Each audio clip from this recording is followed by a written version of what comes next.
Everybody, didn't know if the camera turned on or not there. My light took a while to come on. But today in this video, we're going to be talking about I think there's 11. If I remember, I counted like 5 seconds ago, but I've already forgot. I think there's 11 baits up here. These are the 11 baits that I will always take with me if I'm going to a new body of water. The reason for these, I will list the reasons after I show you the baits. I believe there's 6 soft plastic baits. There's 2 baits that are kind of soft plastic, hard plastic baits. And then there is 4 hard baits. Actually, there's 3 hard baits, but there's one that has 2 different colors that I'll show you the reason why for that and everything else. So, first bait we're going to talk about is for you guys that like to catch just about everything. If you like catch crappie, bluegill, bass, walleye, just about anything, the Dox Lure Company 2-inch swimmer is a killer for that. Now, this color here is called Daredevil. A kind of a soft plastic version of the old school Daredevil spoons. It's got the red belly right there with the white back and white tail. Awesome bait when you're fishing for finicky fish that like, you know, bleeding bait colored lures. And it's an awesome bleeding bait fish imitation. This bait has caught the farm pond slam is what I like to call it. It's caught bluegill, bass, and crappie all in one day. Now, I didn't do it. My dad actually did it. He decided he wanted to buy a pack of them. And he actually was able to catch, in I think like 5 casts, he was able to catch all 3 different fish in 5 casts with this one bait. So, you know, it's a killer bait. Next bait is the Dox Lure Company 6-inch boomstick. Now, I had a bit of a dilemma of if I should go with the 6-inch or the 4-inch, which, didn't I just have one up here? Oh, that's weird. I swear I just had one up there on the table, but now I can't see it because of the light. I think that's why I can't see it right now. It's up there somewhere, I know it is, but the light's messing with my eyes.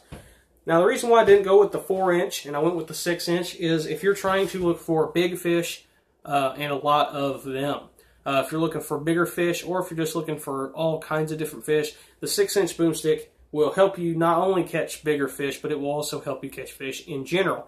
If you're going to a muddy water place, I suggest the black blue tail. Or Black Magic, which is black with all different colored flake, gold, green, purple, blue, silver, red, all the different colors.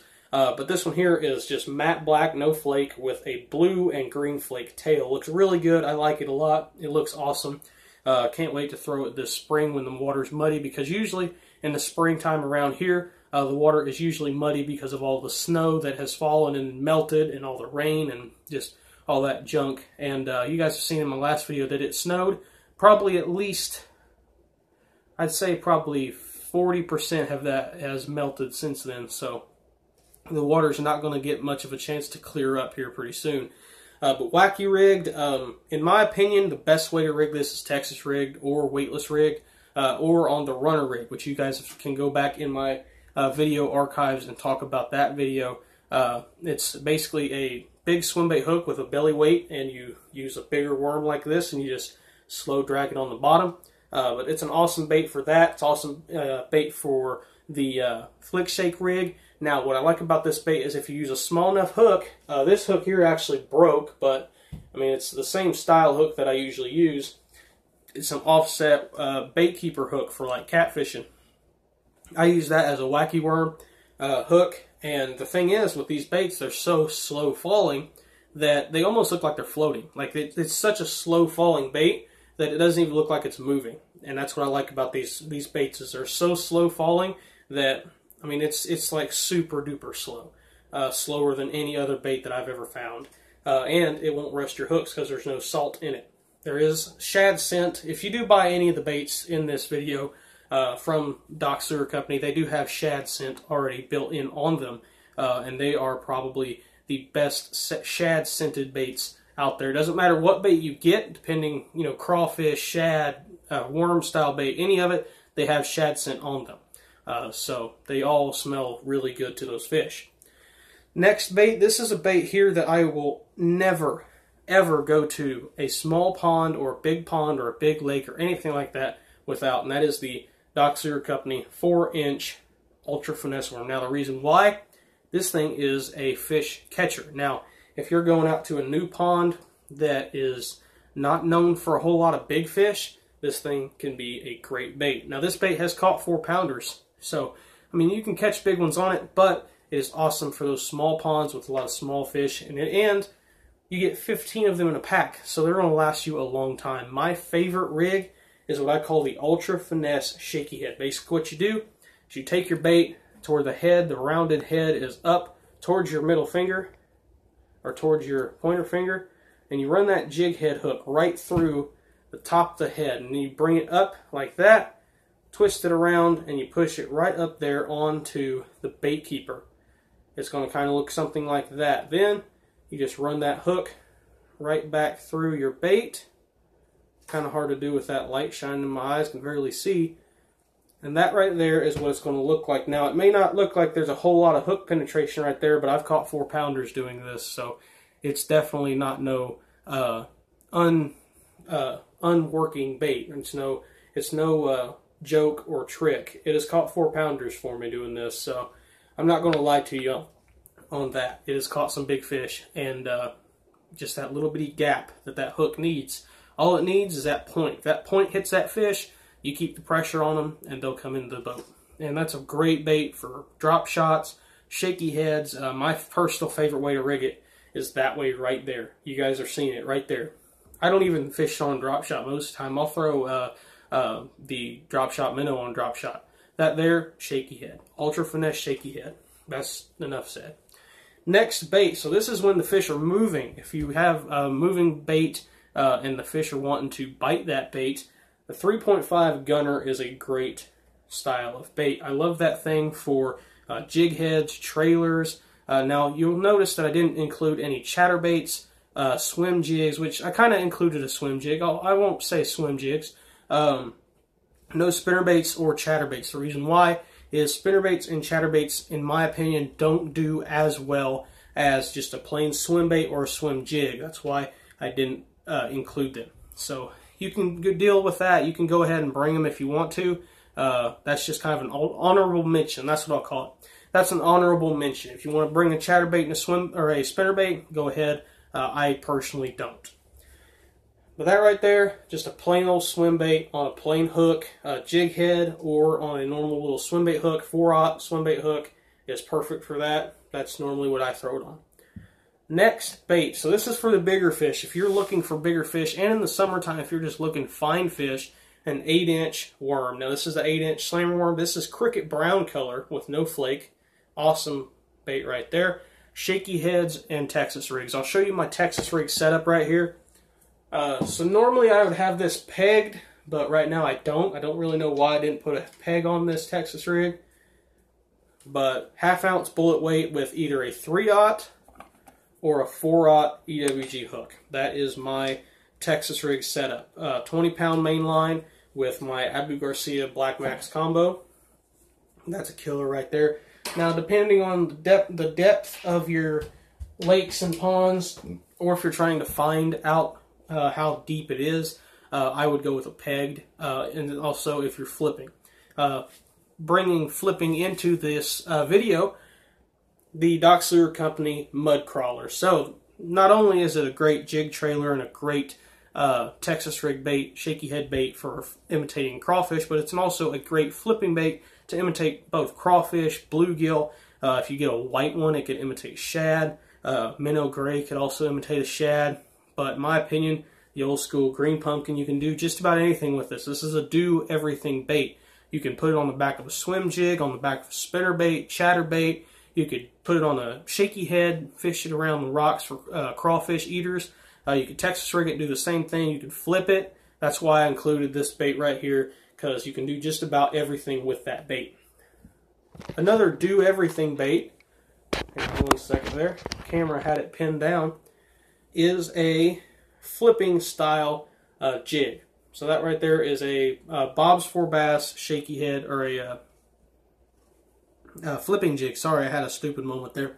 It's a flipping jig, which means that it's made for flipping trees and grass and stuff like that. But personally, I would throw it using a 20-pound mono or braid for swimming. That's what I normally use it for. You could put a crawl style trailer on it, or you could put a swimmer on there. I would put a 3.5 gunner on this thing in a heartbeat if I needed to. It's an awesome color. I think this is called Blue Olive. It's like a dark blue with lighter green and a black mix.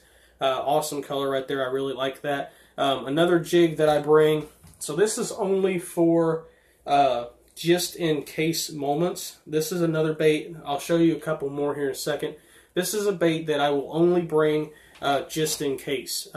Most of the time when I bring this bait, I won't have a 100% intention of throwing it. I will just bring it just in case the conditions and the lake and the water itself calls for it, and that is a football jig with a Dock Sewer Company mud crawler on the back. This is black and blue with a electric blue trailer. So that is, like I said, that is a bait that I will only bring in case. If I find that the lake is covered in grass and it calls for something else, then I'll bring it, and I just may or may not use it. That's kind of one of those baits that you don't have to use it, but in my opinion, you have to bring it. Next bait. Now, oh, also, you guys may have seen my last video where I dropped that size 10 tiny little hook. Somehow, in some way, I was able to find it. That thing is stupidly small and almost impossible to find on this floor. But luckily, with the help of a flashlight, I was able to find it pretty easily. So the next bait is another bait that is a bait that I will bring only for just in case moments. Now, this is not a bait that I will bring because I know that it's going to be a grassy lake. This is a bait that I will bring just in case if it is a grassy lake. If I get to a lake and there's no grass on it whatsoever, just maybe some rocks and stuff, I can still throw a frog. I'll still throw a frog just because I can. But I will also bring a jig just in case I need it. Or if I go to a pond and it's covered in grass and I didn't bring a frog, but I brought a jig, that jig's not going to help me much. But if I roll reversed, you know, y'all probably get it. I think y'all understand. The frog is a bait that I will bring just in case. I mean, the lake may or may not have a bunch of grass on it. If it does, then I brought the frog for a good reason. This is a Spro.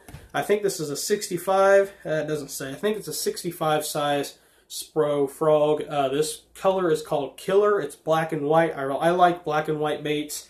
My first lure I ever used was a black and white head and torpedo. So a black and white topwater bait is awesome. You can imitate bluegill, shad, frogs. You can imitate baby birds. You can imitate just about anything with this color. Next bait is another topwater bait. This is a bait that I will always bring in the summertime, early spring, and fall. That is a Strike King Sexy Dog. Just how many times have I brought this bait up in a video? Like, honestly, I would like to know. If somebody has the time, go through them and try to find out, because I would like to know, because I've brought this bait up so many times. It's stupid. This bait has caught a lot of fish for me. It's caught some near personal best fish. It's caught some really good ones. It's lost a couple decent ones, you know, some that could have broke my personal best. But most of the time when they hit and they get pinned, they don't come off. I've had a couple 3 or 4 pounders come up on it and just miss it somehow. Even though there's 9 hook points on it, they still miss it sometimes.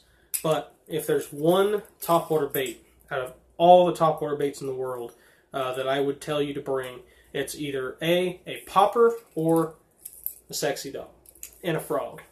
Sexy Dog, just like, I'm not even going to go into it real hard because I've already done it many a times, but that is #1 topwater bait in my opinion. So the next bait is a bait that I like to throw for bass that I don't really know their forage. If I go to a lake and I've never been to it before and I'm thinking maybe they eat shad, maybe they eat bluegill, you don't really know what size shad and bluegill they eat. You don't really know the size of the fish that are in there. I will almost always go with a 1.0. Now, it depends on your lakes. You know, if you live in an area where there's a lot of lakes that have, like, you know, 15-pound largemouth and, you know, 12-inch shad that they eat, then I would step it up a little bit bigger to like a 2.0, you know, something like that. But if you're going to a lake that you've never been to before and you're trying to figure out the bait fish and the bass, I would go with a 1.0 in either natural brim, which is this one, or natural shad, which is this one. Those are my two. I will always keep them two, and plus they don't take up a whole lot of room. They're pretty small. I mean, they're both in my hand, and you guys probably can't even see them. But they're great baits. for imitating bluegill and shad. I think it's an awesome bait. Sometimes I'll bump it up to a 1.5 if I think it's necessary.